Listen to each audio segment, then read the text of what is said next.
So the White House launched a new website where they highlight the media offender of the week. That's whichever news outlet spins a Trump story the worst. It's got to be tough competition. It's like the cast of The View competing in a don't break your chair contest. But among its offender hall of shame, they mention the hoax that the U.S. Coast Guard will no longer classify swastikas and nooses as hate symbols, a fabricated story that an L.A. woman was kidnapped by ICE, and the media's constant fawning coverage of the Maryland dad. Of course, the media didn't take kindly to this oversight. Jim Acosta says the new website, quote, cracked the code on how to hurt the press. No, Jim, you cracked that code the moment you opened that butthole you call your mouth. Yeah, thank you. A hack at The Guardian calls it a desperate gimmick, and The Washington Post says the website is just Trump ramping up reporter attacks. But what reporter attacks exactly? Is there any proof there? See, it's no wonder they're getting replaced by AI. You'd get a better investigation from a Roomba. It's funny how the media seems offended that someone besides us is holding them accountable. It's cute how they think we're still in a world where people trust newsprint headlines.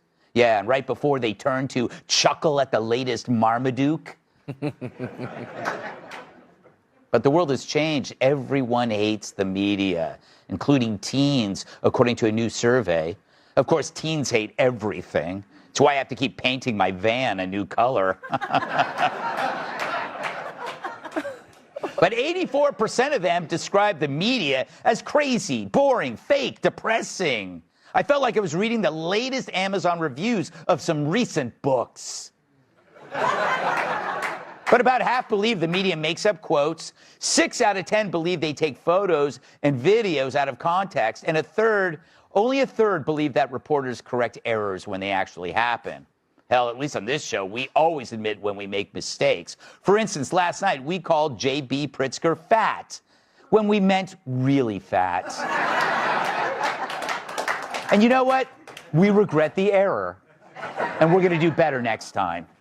Now, naturally, the AP blames Trump. They write that teens reflect the attitudes they're exposed to. That's true. But the attitudes they're exposed to are predominantly yours, the liberals, you idiots. It's not the right who has a stranglehold on the media, academia, and Hollywood. So stick that theory up your ass.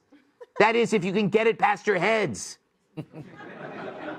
But in one way, the AP is right. Trump, like a good construction boss, tore down the rotten structure, that is the lying media, and he did it with 2 simple words: fake news. He repeated it daily, and the message sunk in, smashing the illusion created by a corrupt industry.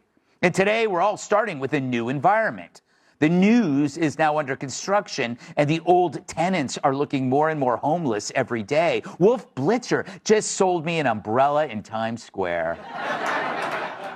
And you should have seen the guy who squeegeed my windshield.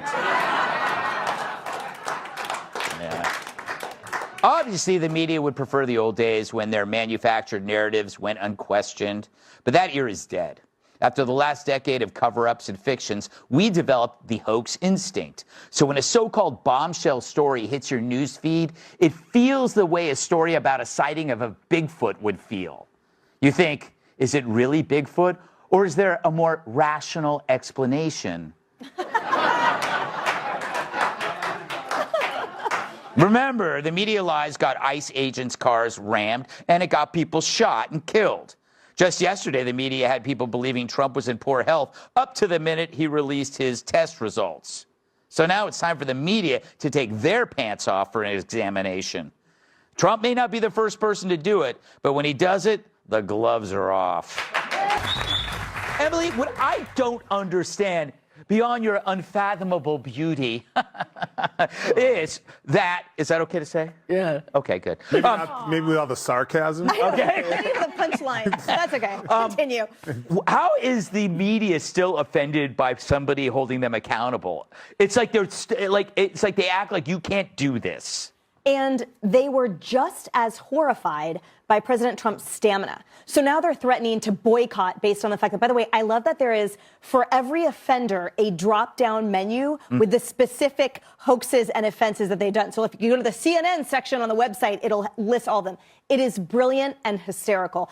And the reality is that the White House has to do the press corps' work for it.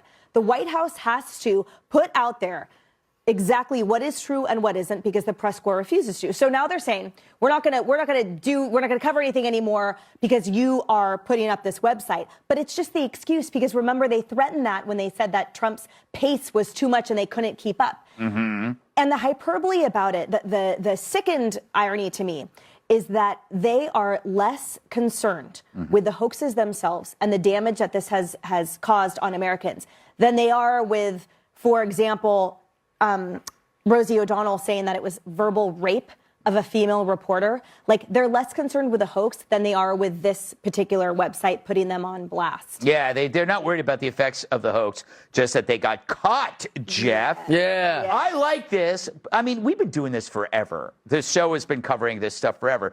But I think that the media always counted on the public forgetting things. Like, they get something wrong, they just quickly move on to something else, especially with the news cycle. But here, the White House could just point people, oh, go over here. Here's Jim Acosta. Go over here. Here's Brian Stelter. Sure. It's tricky for me because I get my news from X and InfoWars, Sasquatch Chronicles. You are a Bigfoot. Hey, I'm a huge Sasquatch Chronicles guy. Yeah, this is where I get my news. That's what I was saying. I love should. suspicious news. Yes, you do. But I think it's fascinating that in the thing it talked about how, like, young people already are suspicious of the news. They already believe there's fake news, no matter what they believe it is. So if you watch CNN, you think everything on Fox is nonsense. And if you watch Fox, you think everything on CNN is nonsense. So if you're already aware of that, why is this so shocking to you? I don't know. You should be happy about it. Like, yeah, good. Let's call out some BS news. By the way, Kat, this is exactly what people do to us, right? They always pull stuff out of context, opinions, and say, I can't believe they said that. Now the White House is doing it to them. It's kind of fun. Yeah, well, look, I see how one could make an argument saying that maybe the government shouldn't be weighing in on this stuff and saying what's misinformation, what's not. But it's really hard, I think, for many, if not most, Democrats to make that argument, given all the stuff that the Biden administration did, like actually talking to these social media companies and be like, hey, don't talk about this and that kind of a thing. So it's really convenient. Personally, for me, I think that it's so interesting what's happening with these younger generations, because it's not just media. Gen Z, a third of them identify as independent because they're just like done with all the establishment stuff. They don't trust anyone. They don't trust anything. And if you look, I mean, not the teens, but a significant portion of this generation, they went to school high school during COVID. And the teens were in school during COVID. I mean, I don't know how you could go through that experience and not be like, I don't really trust you guys. Of course, I don't think that anybody who gets their news from CNN, from MSNBC is going to be like, oh, well, now that this White House website says this isn't real, I've seen the light, because people are so entrenched in their stuff. But I think that I don't trust anyone's source for my news at all. I don't trust you. You shouldn't trust anyone. How dare you? You know who I trust? I trust my family, and I trust my husband, and I trust my cat. And I would also recommend Sasquatch. That's about it. I'd just like to throw that out there. Very trusting. You can trust your family, and you can trust cats. Dogs work with the police. Dogs will do anything. Dogs will do anything for food.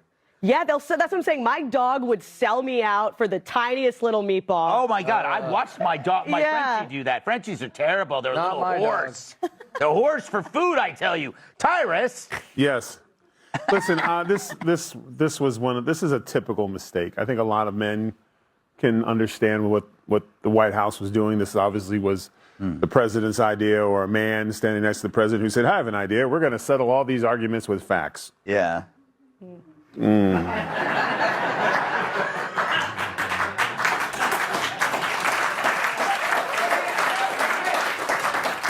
I really don't feel I need to go further, but and the media is all about feelings, and they have to understand. And the way I was feeling at the time when Trump was talking was I was upset at him. That's why I said he peed on Russian hookers, because I was upset. So it's the art of feelings versus facts. So, but as we know, fellas, that when you come to a table and be like, here's the facts, they have to interweave the feelings in there, and you never really get the facts, and that's why exactly. See, I'm treading this line so carefully here. I want to say it, but I'm not going to say it. But that's the problem. Is the White House is trying to do this crazy thing called let's just list the factual stories, and the other side wants to do the feeling. Don't bring it's a paraphrase. I'm going to coin a new phrase. Don't bring facts to a feelings fight. Exactly. Ooh, I like that. Yeah. See, I understand. See what I did? I played out the untouchables. Yes. You know what I don't understand is earlier Emily said hyperbole. What does that mean? Well, it's pronounced hyperbole. Hyperbole. Yes, hyperbole. Yeah, whatever Like it is. I think it's like a fancy lie. Oh, okay. Like a sexy lie. All right. We don't enough of get all this. your smart stuff. What the heck? Okay.